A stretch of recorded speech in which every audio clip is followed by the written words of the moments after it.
Breakfast at Tiffany's. What's up, Lakers fan? Welcome back to another episode of Breakfast at Tiffany's.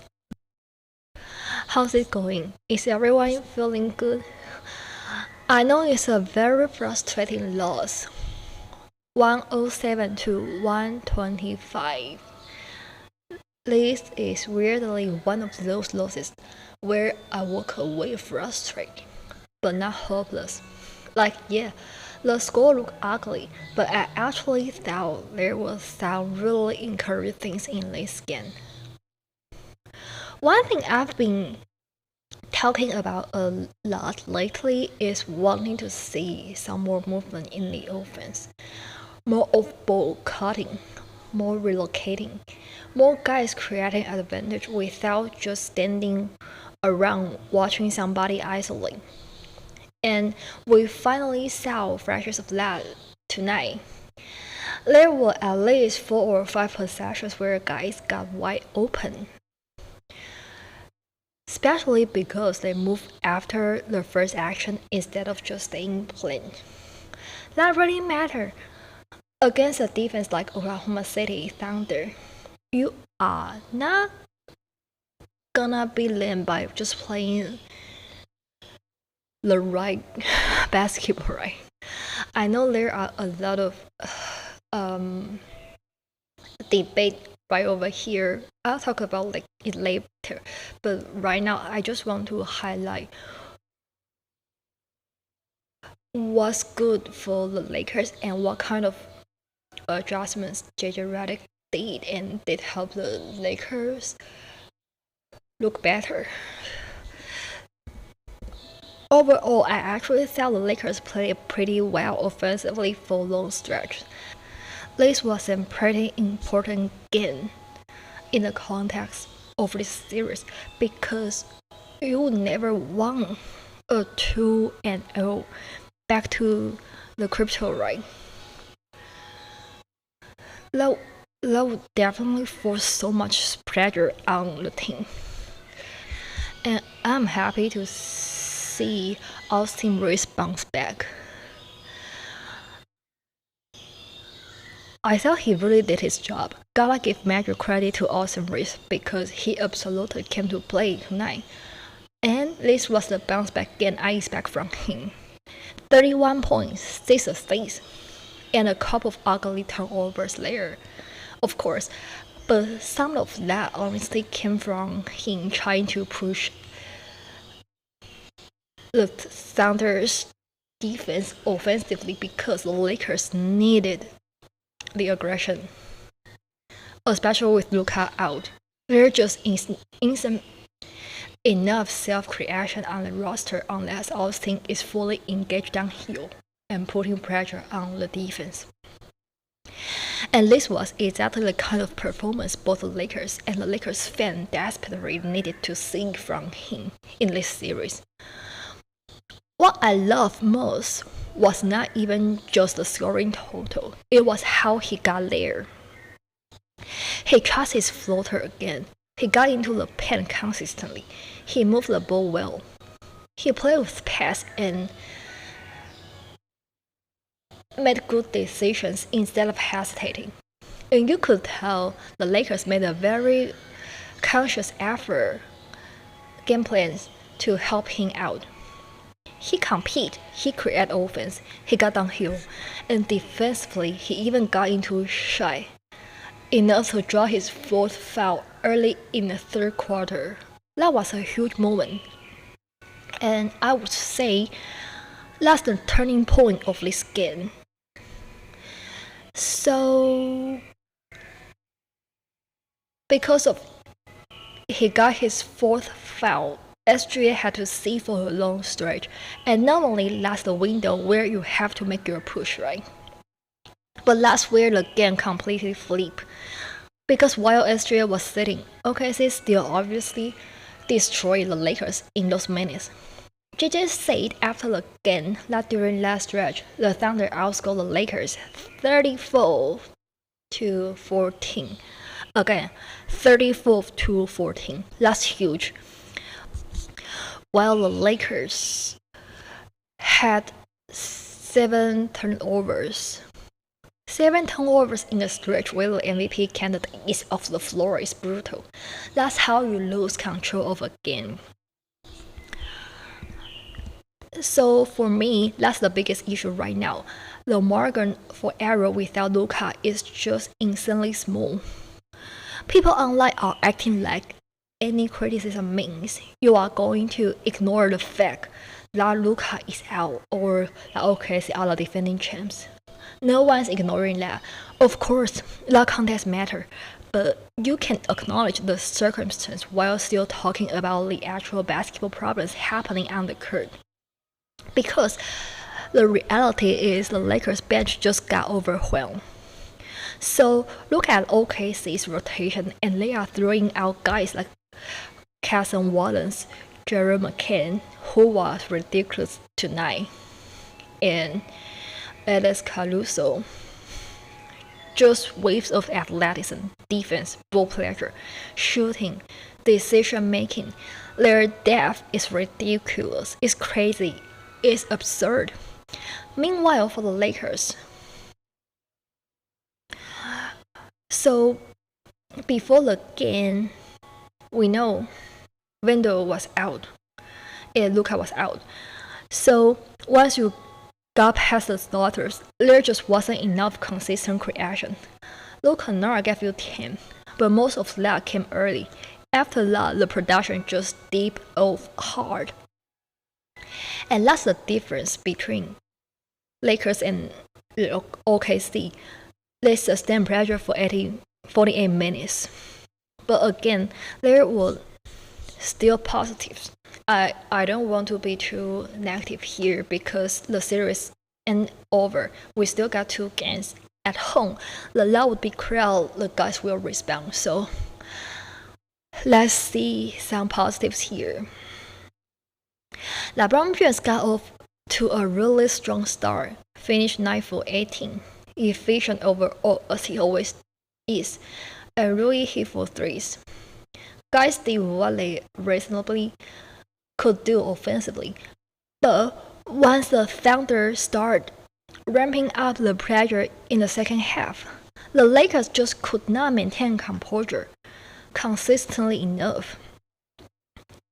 And credit to OKC too. Even on the best SGA night, they still control the game. That's what champion-level teams do. That's why they are terrifying. They can survive an off night from their best player because their depth is so deep. They just so incredible. I'll say this, I still thought this game mattered in a positive way for the Lakers. You could see more intentional movement, more attempts to generate cleaner looks, and more signs of guys understanding how they need to play in this environment. The execution just wasn't good enough yet. So the biggest issue once again was turnovers. That's been a problem basically this entire postseason, from the first round against the Rockets and now against a team like Oklahoma City. Especially in the second round, every careless possession gets punished immediately. That's really what this series is showing more than anything. The Lakers just do not have much margins for error right now. You could see it clearly tonight. OKC honestly still hasn't fully played their best 8 game in either one of these games. At least in my opinion, they still look relatively comfortable for a large stretch. They just have way more wiggle room, more depth, more cushion built into their roster. As I've just mentioned earlier before, even SGA hasn't been perfect. He got into full trouble, right? But everyone else could respond. What even crazier was that the more time SGA spends off the floor, the more the Lakers seem to get crushed. and that's honestly kinda concerning. It tells you how OKC's depth is right now. Their bench units still defend, still pressure the board, still force turnovers, still run in transition. That's not a real drop off. To be fair, some of the Lakers' best offense did look really encouraging. In that second quarter, they were shooting around 65%, hit a bunch of threes, and suddenly everything opened up. Guys start moving with more confidence. Defenders close harder, driving lanes open. So we got Carter start getting behind the defense. The whole defense gets thrown into the blender a little bit. And honestly, that's the version of the Lakers offense I've been wanting to see more. More movement, more purpose, more relocation off board instead of just standing there. But we still got the turnover issues, because once the turnovers start piling, everything falls apart fast against OKC. One bad pass becomes a transition dunk. One sloppy possession turns into a quick 7-0 run. Unlike the Lakers, the Thunder can survive mistakes because they are so deep and athletic and young. That's the difference right now. The Lakers need near perfect stretch to create advantage. OKC can survive imperfections and still control the game. And that alone, there were a lot of issues that were uncountable. This was one of those games where the officiating just became part of the story, whether anyone wanted it to or not. JJ Redick didn't hold back in his post-game comments at all. You could feel the frustration around the game even before he said anything. That early technical he picked up in the first quarter, just screaming at the refs about missed calls, kind of set a tone for how the night was going to go from an emotional standpoint.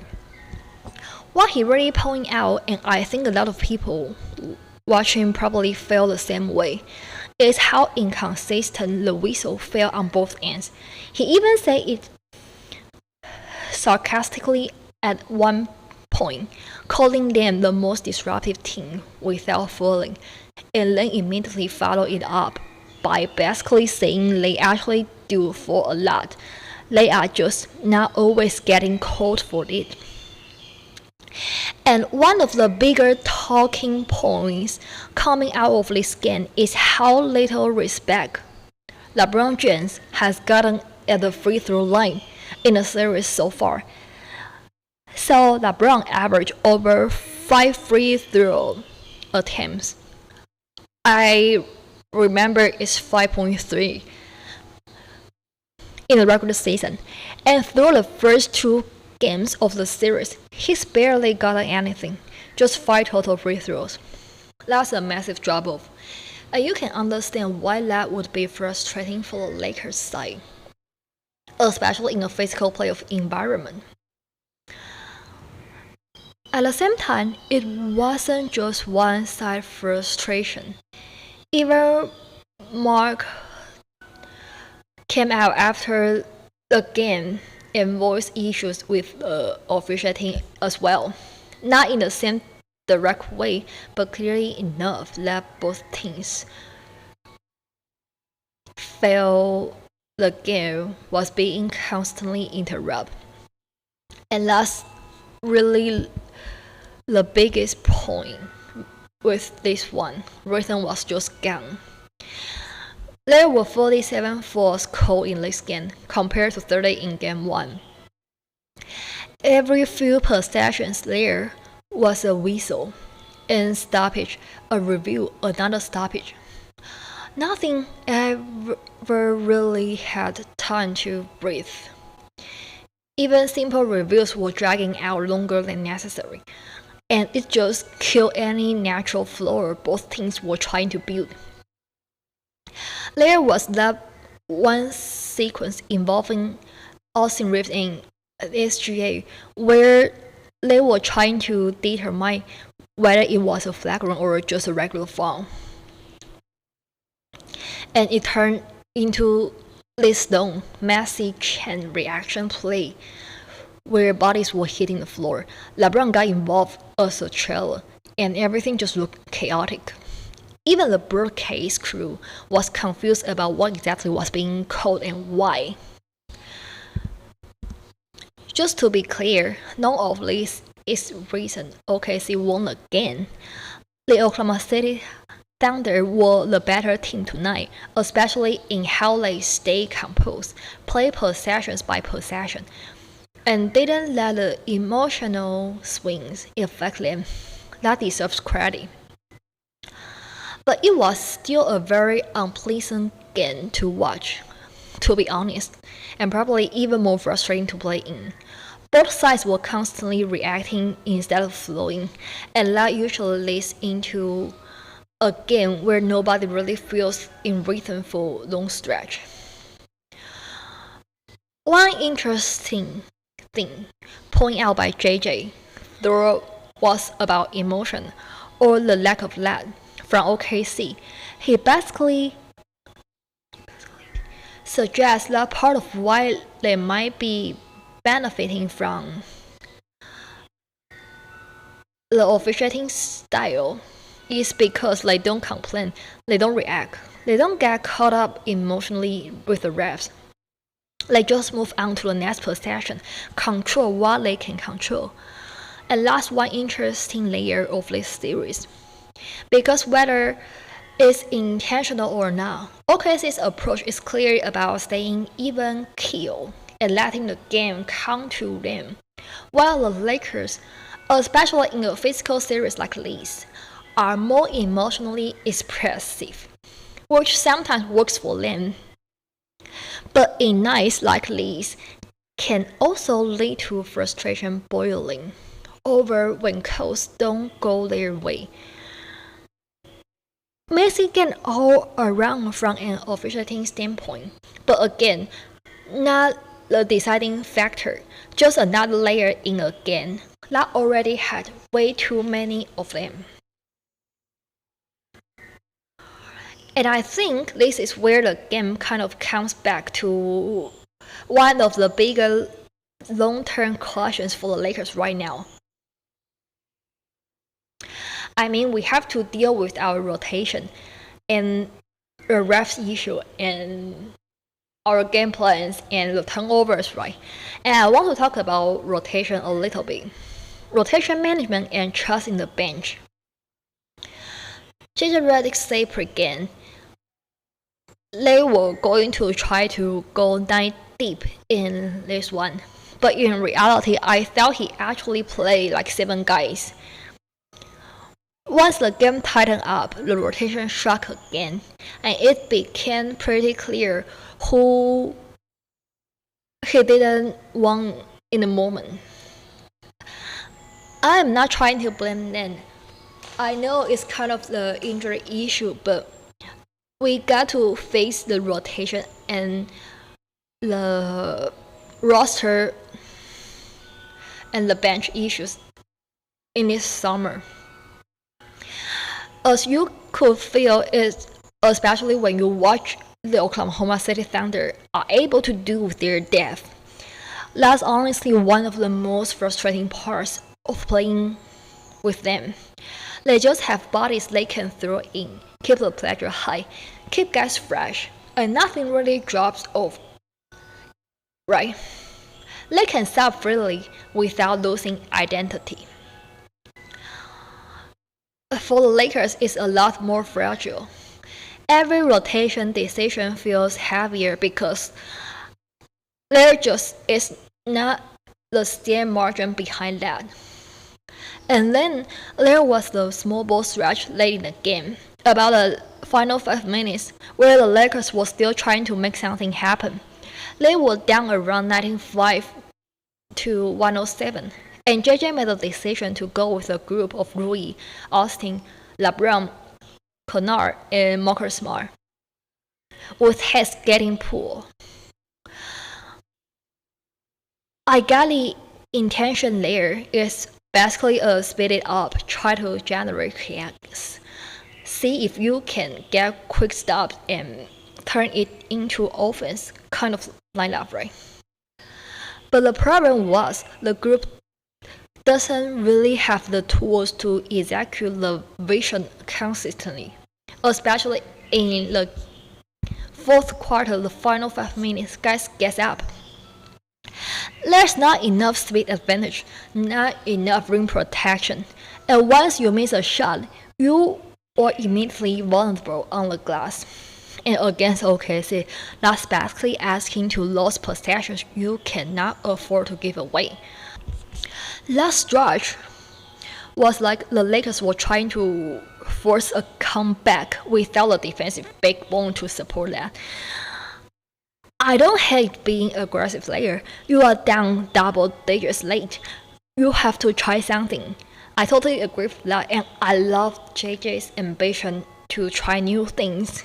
But I think that specific configuration probably didn't give them the best chance to actually close the gap.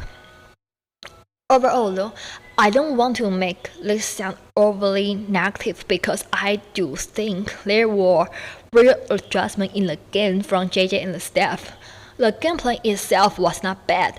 The execution just wasn't at a level where you can afford mistakes against a team like OKC. That's really the thing of the series. Against elite teams, especially one as deep and physical as OKC, you don't just need good stretch, you need sustained precision. You need to make everything perfect. And the Lakers are right on the edge of that, but not fully there yet. But I do think they'll respond. You can see the competitiveness. You can see the adjustment. Now it's just about tightening it up. We move. Let's see what they come back with next game. Guys, we gotta lock in. We gotta be loud when they are playing back home. Let's go Lakers!